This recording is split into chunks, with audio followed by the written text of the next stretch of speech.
कार्तिक और नायरा दोनों एक दूसरे से बहुत प्यार करते थे और दोनों शादी करना चाहते थे।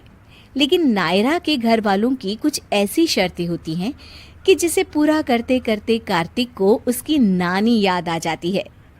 क्या नायरा और कार्तिक की शादी हो पाएगी? चलिए देखते हैं। मेरी तो समझ में नहीं आता, इतनी सुंदर और समझदार लड़की मेरे भोंदू देवर के प्यार में कैसे पड़ गई। हाँ, तुम सही कहती हो भाग्यवान, मैं भी यही सोच रहा हूँ। भैया भाभी, आप दोनों मेरी खिंचाई करना बंद करिए ना और नायरा से मेरी शादी के बारे में सोचिए। अरे भाई, इसमें सोचना क्या है, हम कल ही नायरा के घर जाकर तुम दोनों की शादी की बात तय कर लेते हैं। आखिर मेरे देवर की इतनी अच्छी नौकरी है, मना थोड़े ही ना कर सकेंगे वो। तभी नायरा झिझकते हुए कहती है, दरअसल बात यह है कि मेरे घर वाले मेरी शादी उसी घर में करेंगे जहाँ परिवार के सभी सदस्य हों, यानी कि कंप्लीट फैमिली। अरे ये क्या बात हुई नायरा, तुम्हारे घर वालों की तो बड़ी अजीब सी शर्त है। अब क्या कर सकते हैं भाभी, मेरे घर वाले तो ऐसे ही हैं। अरे भाई, हम तो घर में सिर्फ 3 लोग हैं, बाकी के लोग क्या आसमान से टपकेंगे? कुछ भी हो, इन दोनों की शादी करवाने के लिए हमें कुछ ना कुछ तो करना ही पड़ेगा कोमल। मैं एक आदमी को जानता हूँ जो हमारी इस समस्या को हल कर सकता है। अगले दिन, अरे ये कहाँ ले आए भैया, ये तो छोटू हलवाई की दुकान है। अरे भाई, ये हमारी क्या मदद करेगा? अरे तुम्हें नहीं पता, छोटू हलवाई एक बहुत अच्छा कलाकार है। उसकी अपनी नाटक मंडली है, एक से बढ़कर एक कलाकार है इसके पास। आइए आइए हरीश बाबू, कहिए क्या लेंगे आप? हरीश छोटू को सारी बात समझा के बता देता है। अरे बस इतनी सी बात, आप लोग बिल्कुल सही जगह आए हैं। हमारे पास आपको पूरी फैमिली किराए पर मिल जाएगी। माँ, बाबूजी, सास, ससुर, जीजा, साला, बुआ, फूफा। कहिए कौन सा रिश्तेदार चाहिए आपको? मैं इनकी पर डे फीस बता देता हूँ आपको। हाँ हाँ बताइए ना। देखिए, सिंगल माजी लेने पर 700 रुपये लगेंगे। अगर आप साथ में बाबूजी भी ले लेते हैं तो दोनों आपको 1000 में मिल जाएंगे। बुआ और फूफा का रेट 1500 रुपए है। अगर बात बात पर नखरे करने वाला फूफा चाहिए तो उसके 200 एक्स्ट्रा लगेंगे। अच्छा, और जीजा का क्या दाम है?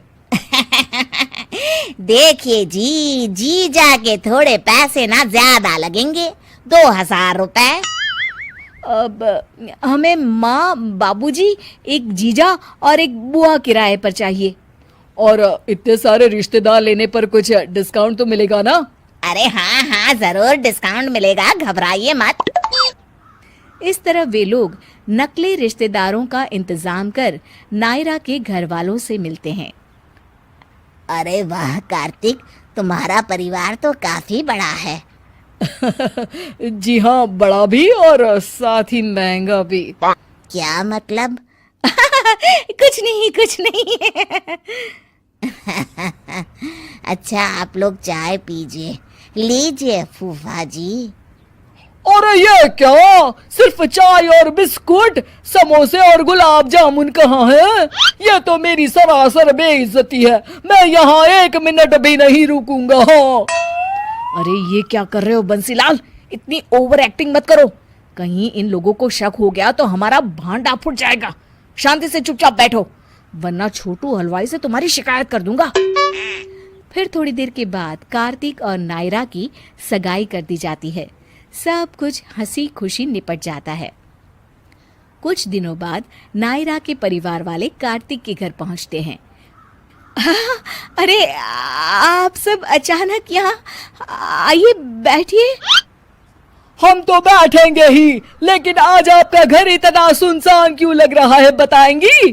बाकी लोग कहीं नजर नहीं आ रहे, जरा बुलाइए तो।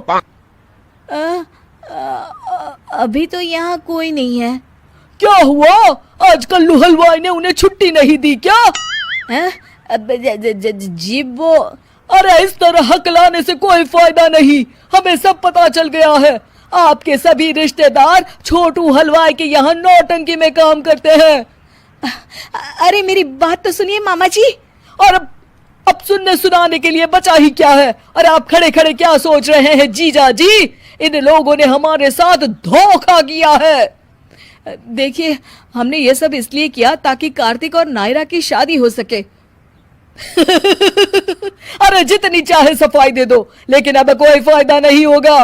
मेरे जीजा जी अभी ये सगाई तोड़ देंगे। क्यों जीजा जी? नहीं, मैं ऐसा नहीं करूंगा। ये आप क्या कह रहे हैं जीजा जी? सही कह रहा हूँ। मेरी बेटी नायरा को इससे अच्छा परिवार नहीं मिल सकता, और ये बातें तेरी समझ के बाहर है शंभू। अब चल यहाँ से, सारा दिन बेकार के कामों में लगा रहता है। कल से शादी की तैयारी और खरीदारी में लग जा, और खबरदार अगर पैसों के हिसाब में हेर फेर की तो। हैं? जैसा आप कहे जीजा जी। चलिए।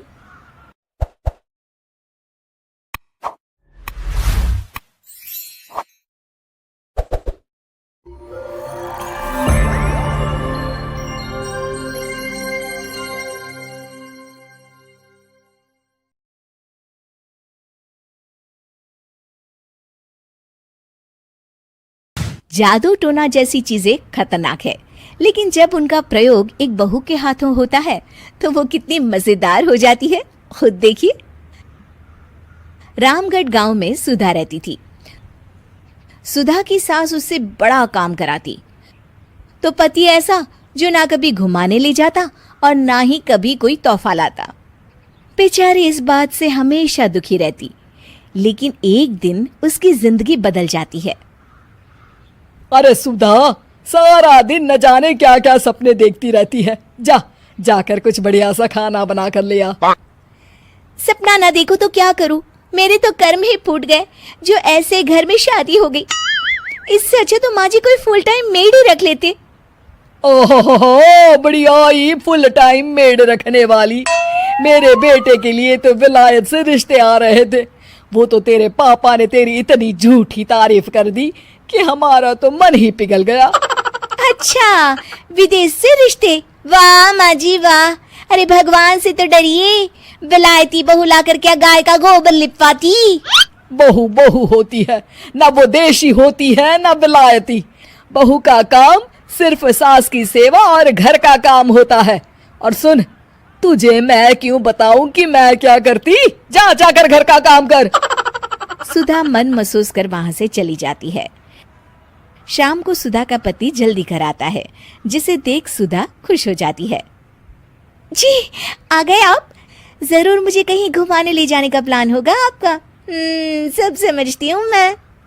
अरे नहीं भाग्यवान, घूमना क्या है, बस आज जल्दी बस मिल गई तो घर जल्दी पहुंच गया। अच्छा सुनो, जरा आज शाम की चाय के साथ पकोड़े भी तल लेना, बड़ा मन कर रहा है। सुधा पति की बात सुनकर पैर पटकती हुई किचन में चली जाती है। वो काम करते करते खिड़की के बाहर देखती है कि तभी उसे एक चमकीली सी कॉपी दिखाई देती है। वो खिड़की से उस कॉपी को उठा लेती है और उसे खोल कर देखती है, तो उसमें सुनहरे अक्षरों में लिखा होता है, जादुई किताब, इस पर जो लिखो वो सच होता है। सुधा उस किताब को देखकर खुश हो जाती है और जल्दी से पास रखी पेंसिल उठाकर उसमें लिख देती है, मेरी सास सारा काम कर दे। तभी उसकी सास किचन में आ जाती है और कहती है, अरे बहू, सारा दिन लगी रहती है काम में, अब जाकर आराम कर ले। मैं तेरे लिए चाय और गर्मा गर्म पकोड़े लेकर आती हूँ। सुधा ये देखकर हैरान हो जाती है और कॉपी लेकर कमरे में आ जाती है। तभी वो देखती है कि उसका पति आराम से बैठकर किताब पढ़ रहा होता है। सुधा झट से कॉपी निकालकर उसमें लिखती है, मेरा पति मुझे घुमाने ले जाए। बस फिर क्या था, सुधा का पति किताब बगल में रख देता है और उससे कहता है, बहुत दिन हो गए हम कहीं घूमने नहीं गए ना, चलो कल मैं ऑफिस से छुट्टी ले लेता हूँ। सुधा ये सुनकर खुश हो जाती है कि तभी उसकी सास हाथ में चाय और पकोड़े लेकर खड़ी हो जाती है। चलो बहू, कुछ खा लो। अरे किस्मत वाले हैं हम जो हमें तू मिली। वरना मेरे बेटे की शादी कहीं तय ही नहीं हो रही थी। कोई लड़की इस घर में शादी नहीं करना चाहती थी। ले बहू, खा ले। अब तो सुधा की बल्ले बल्ले हो गई थी। सुधा की सास और पति बस उसके इशारों पर घूमते। एक दिन सुधा को सास का हार पसंद आ जाता है। वो सास से कहती है, माँ जी कितना खूबसूरत हार है, क्या ये हार आप मुझे दे देंगी? ओए होए, बढ़िया आई, मुझे दे देगी? अरे तेरी माँ ने दिया है ना मुझे, जो मैं तुझे दे दूं? मैं अपने एक भी गहने तुझे कभी नहीं दूंगी। तभी सुधा अपने कमरे में जाती है और कॉपी में लिख देती है, सास के सारे गहने मेरे हो जाए। अब क्या था, थोड़ी ही देर में सास एक संदूक लेकर उसके कमरे में आ जाती है। बहू, ये ले। ये क्या है माँ जी? बेटा, ये मेरे गहने हैं। अब मुझ बुढ़िया पर तो ये अच्छे नहीं लगते। तेरी तो उम्र है पहनने उड़ने की। ये ले, गहने तू ही रख ले। तभी सुधा की नजर उस हार पर पड़ती है जो सासू माँ ने पहना है। और माँ जी, ये हार जो आपके गले पर है? सास हार उतारते हुए कहती है, हाँ हाँ बहू, ये भी ले ले। फिर कान के टापस उतारते हुए कहती है, ये ले बेटा, तू ये भी ले ले। फिर एक एक कर वो अपने सारे पहने हुए गहने उतारने लगती है। ये भी ले ले बहू, ये भी ले ले। सुधा तो खुशी के मारे बौखला जाती है। हाँ हाँ, लाइए लाइए, लाइए लाइए। तभी सुधा का पति उसके पीछे आकर खड़ा हो जाता है और जोर से चिल्लाता है, अरे सुधा, क्या हुआ? क्या लाइए लाइए कर रही हो? अरे जरा कढ़ाई में तो देख लो, सारे के सारे पकोड़े जल गए। तभी सुधा की सास भी उसके सामने आ जाती है। इस लड़की से तो एक काम ठीक से नहीं होता, दिन भर सपने ही देखती रहती है। तभी सुधा को होश आता है। वो खिड़की के बाहर देखती है जहां उसे कुछ दिखाई नहीं देता। दरअसल जादुई वादुई कुछ नहीं था, वो सिर्फ एक काल्पनिक सपना था जो सुधा अपनी जिंदगी से तंग आकर देख रही।